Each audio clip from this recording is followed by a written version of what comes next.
Assalamualaikum warahmatullahi wabarakatuh. Perkenalkan, nama saya Soraya Nugralia.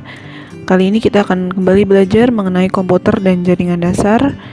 Setelah pada pertemuan sebelumnya kita sudah belajar bagaimana cara perakitan sebuah komputer, maka kali ini kita akan belajar pengujian perakitan komputer. Apa yang akan kita pelajari? Yang pertama adalah pengujian perakitan komputer menggunakan pengenalan jenis bip kode atau kode bip. Jadi setelah kalian merakit sebuah komputer sampai komputernya itu menyala, maka kita juga harus tahu nih, harus bisa mendeteksi dan menentukan permasalahan yang bisa saja muncul pada saat setelah perakitan. Nah, di komputer sendiri ada namanya bip kode atau kode bip, di mana pada saat setelah perakitan itu, apabila terjadi permasalahan, maka bip kode inilah yang akan menunjukkan atau memberikan tanda mengenai permasalahan dengan berbagai macam kode bip yang nanti akan kita bahas. Jadi bip kode ini mungkin kalau teman-teman pertama kali menyalakan sebuah komputer atau PC, ada bunyi bip seperti bunyi ya pokoknya ada muncul bunyi dari komputer itu, maka itu bisa kita identifikasi permasalahan atau keadaan si komputernya. Jadi gini, bip adalah bunyi speaker yang dikeluarkan komputer pada saat ada kesalahan pada komputer. Suara yang muncul melalui speaker komputer, dia bisa berbentuk suara ataupun bentuk visual di layar komputer. Jadi bisa bentuk suara tadi bip gitu, atau ada tulisan di komputernya mengenai permasalahan yang terjadi pada komputer tersebut.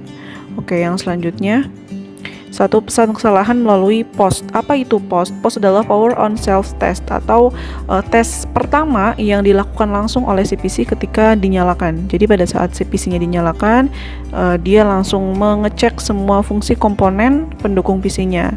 Mana komponen yang terpasang, ada komponen yang kurangkah, apakah semua komponennya bekerja dengan baik, adakah kerusakan dan sebagainya. Maka pada saat PC pertama dilakukan, pengetesan yang pertama adalah POS atau Power on Self Test. Nah, POS ini dilakukan pada saat booting. Booting itu apa sih? Booting ya pada saat si PC-nya itu mau nyala gitu.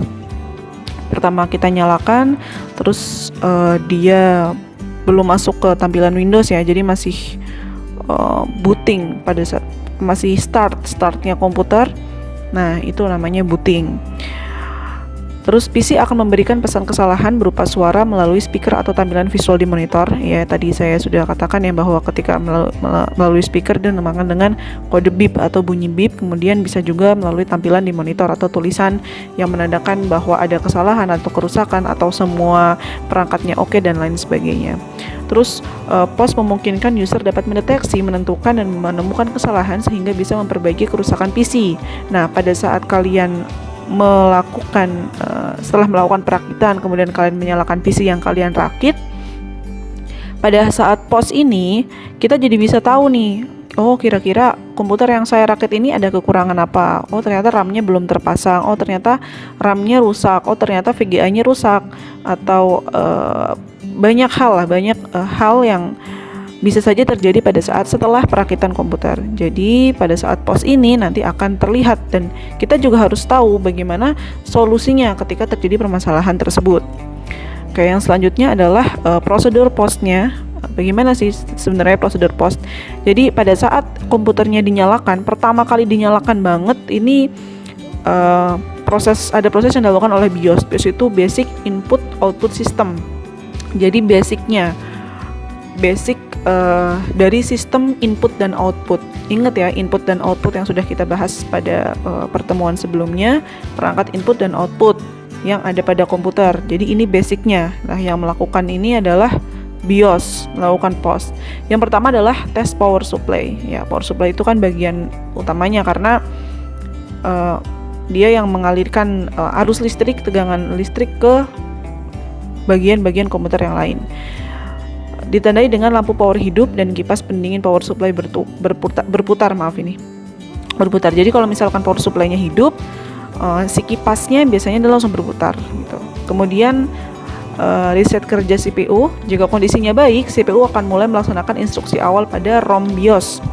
Ingat ya, kemarin ROM itu apa? ROM itu penyimpanan yang pada saat awal saja, pada saat awal komputer dinyalakan. Jadi kalau misalkan kondisi CPU-nya baik, dia mereset kerja sebelumnya, terus memulai dari awal lagi pekerjaan CPU-nya ini gitu. Karena CPU kan otaknya komputer, jadi si otaknya itu bekerja, perisetan kerjanya gitu.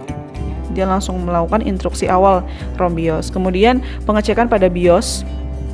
Jika kondisinya baik, maka akan langsung jump ke alamat program POS. Jadi kalau misalkan kondisi PC-nya baik, si POS tadi ya, bisa saja dia langsung muncul tampilan di monitor mengenai kondisi perangkatnya gitu. Jadi langsung masuk ke program POS. Kalau BIOS-nya, karena kan BIOS nih yang pertama nih. Kalau misalkan BIOS-nya tidak berfungsi, maka tidak ada POS. Jadi ketika BIOS-nya berfungsi, maka kita akan masuk ke alamat programnya POS. Selanjutnya pengecekan terhadap CMOS. CMOS itu baterai sebenarnya yang di situ untuk penyimpanan settingan pada BIOS. Diawali dengan membaca data setup pada RAM CMOS setup sebagai data acuan untuk pengecekan. Nah, jadi data setup ini yang tersimpan di dalam CMOS. CMOS ini. Jadi kalau misalkan berfungsi dengan baik, berarti datanya bisa terbaca gitu. Selanjutnya adalah melakukan pengecekan CPU, waktu, kendali memori akses langsung, memori bus dan memori modul langsung ke CPU-nya atau prosesornya. Kemudian memori sebesar 16 KB harus tersedia dan dapat dibaca atau ditulis untuk keperluan ROM BIOS dan menyimpan kode POS. Jadi pada saat pertama kali komputer dinyalakan, kita belum melakukan apapun, itu sudah harus ada memori sebesar 16 KB yang di situ adalah fungsinya untuk menyimpan kode POS. Kode POS tadi ya, misalkan ada laporan bahwa perangkat ini rusak, perangkat ini tidak rusak, perangkat ini dengan baik dan sebagainya. Nah, penyimpanan kode POS-nya ini nanti disimpan di memori yang 16 KB ini. Untuk ROM ya, ROM. Selanjutnya adalah pengecekan input-output controller, I/O controller dan bus controller. Itu harus dapat bekerja untuk proses read or write data termasuk VGA ke monitor. Jadi mungkin yang pertama kali adalah ketika si VGA-nya sudah terpasang, apakah I/O controller, input-output controller ini bisa berfungsi dengan baik. Itu ketika si VGA-nya monitornya nyala. Jadi ketika kalian menyalakan sebuah PC, maka ketika monitornya nyala, berarti salah satunya ya, I/O controllernya sudah berfungsi dengan baik. Oke, selanjutnya adalah pesan kesalahan POS. Ini pesan kesalahannya. Tadi kan kita sudah bahas bahwa kita akan mencari tahu sih pesan kesalahan yang bagaimana yang supaya bisa kita atasi. Pesan kesalahan POS berupa tampilan kinerja PC, visual di monitor, dan beep dari speaker. Jadi bisa dari tampilan atau tulisan, bisa juga dari beep. Nah, berikut gejala-gejala permasalahan yang muncul. Yang pertama, jika CPU dan monitornya mati, tidak ada beep, tidak ada bunyi, CPU dan monitornya mati, nggak nyala sama sekali, berarti yang pertama ada terjadi permasalahan adalah instalasi fisik ketegangan listrik AC atau di power supply-nya. Jadi power supply-nya yang bermasalah. Maka yang pertama dicek adalah power supply-nya. Berarti kalau mati semua, tidak ada bunyi beep, kemungkinan besar bahwa si komputer ini atau monitornya tidak mendapatkan arus listrik. Nah, CPU-nya hidup, monitornya mati, tapi tidak ada beep. CPU-nya hidup tapi monitornya mati gitu. Jadi tidak muncul layarnya, berarti instalasi kabel data VGA card ke monitor terlepas. Bisa jadi belum terpasang atau ada kerusakan pada VGA card atau kartu VGA. Kemarin sudah kita bahas mengenai VGA card, yaitu untuk menghubungkan si CPU dengan monitor. Kemudian CPU-nya hidup, monitor mati, dan ada beep. Nah, ketika ada beep, maka disesuaikan dengan bunyi beepnya. Ketika bunyi beepnya kan banyak sekali ya, nanti kita bahas. Bahkan untuk beberapa BIOS, maka bunyi beepnya berbeda-beda sesuai dengan BIOS yang digunakan. Maka ketika muncul ada bunyi beep, permasalahan yang kita bisa identifikasi itu sesuai dengan bunyi beep yang muncul. Oke, kita masuk. Hasil dari POS akan ditunjukkan dengan kode beep apabila ditemukan bunyi permasalahan. Jadi kalau misalkan ada permasalahan, maka POS akan mengirimkan sinyal, dan sinyal itu nanti akan berikan kepada kita melalui bunyi bip. Bunyi bip sesuai dengan BIOS yang digunakan. Oke, BIOS itu tadi kan basic input output system. Jadi sistem dasarnya untuk input dan output atau perangkat yang masuk dan keluar pada komputer. Yang pertama adalah kode bip award BIOS. Ini ada gejala dan diagnosa pesan atau peringatan kesalahan. Jadi kalau misalkan ada satu bip pendek, ini teman-teman paham ya, bip ini tuh nyala berbunyi ketika ada permasalahan, ketika komputer pertama kali dinyalakan. Jadi kalau misalnya ada permasalahan nanti ada bunyi bip, bunyinya ya bip gitu. Satu bip pendek itu PC dalam keadaan baik, biasanya tuh pas dinyalakan langsung bip. Nah itu PC-nya baik tuh, berarti semuanya oke gitu. Satu bip panjang, problem di memori. Satu bip panjang, 2 bip pendek, kerusakan di modul DRAM parity atau di penyimpanan ya.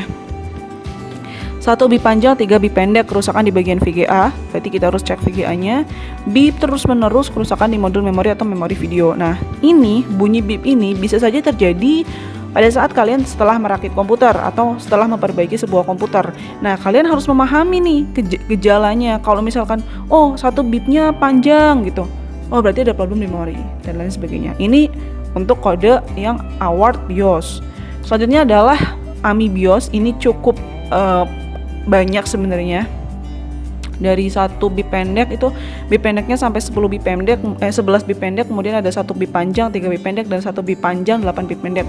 Teman-teman bisa baca di sini. Satu bip pendek itu gagal merefresh, ini refresh maaf. 2 bip pendek sirkuit gagal mengecek keseimbangan di RAM parity atau sistem memori dan selanjutnya. Nah, untuk kode-kode pada BIOS ini nanti kan sesuai dengan penggunaan si BIOS-nya. Misalkan tadi menggunakan award BIOS, ada yang menggunakan AMI BIOS gitu. Jadi berbeda-beda. Tapi kurang lebih ini gejalanya dari bunyi bip yang dimunculkan, kemudian ini adalah diagnosa pesan atau peringatan kesalahan yang harus kita pahami teman-teman, karena kita nanti akan mengatasi langsung ketika si komputer tidak nyala. Loh, kenapa ini tidak nyala? Kenapa ini tidak berfungsi dan lain sebagainya? Kenapa tidak tampil? Maka teman-teman harus bisa mengidentifikasi permasalahan yang ada melalui salah satunya melalui bunyi bip. Selanjutnya ada kode bip IBM BIOS. Ini kalau misalkan tidak ada bip berarti power supply-nya rusak, VGA card-nya rusak, RAM-nya tidak terpasang. Satu bip pendek normal pause dan PC dalam keadaan baik sama ya. Jadi kalau PC-nya baik, yang harus kalian tahu itu satu bip pendek saja, cuma bip. Nah, itu PC-nya sudah baik, keadaannya baik. Nah, terus ini juga banyak sekali kalau yang IBM tuh hampir mirip dengan yang award BIOS, cuma yang paling banyak mungkin yang di AMI BIOS.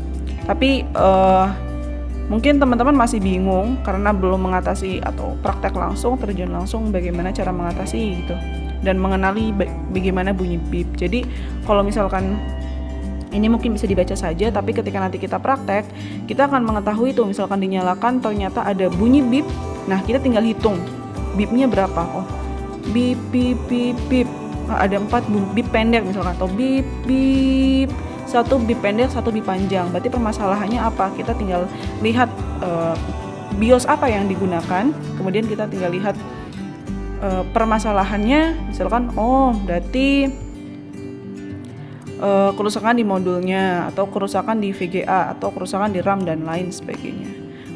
Oke, mungkin itu materi untuk kali ini, tidak terlalu panjang, tapi semoga teman-teman bisa memahami dan tidak terlalu bingung. Intinya bunyi bip itu menandakan adanya permasalahan pada komputer pada saat komputer pertama kali dinyalakan itu melalui tes yang tadi ya. Ini adalah POS atau Power on Self Test gitu. Jadi itu materi kali ini, semoga bisa dipahami. Selamat belajar, selalu semangat. Sekian dari saya. Wassalamualaikum warahmatullahi wabarakatuh.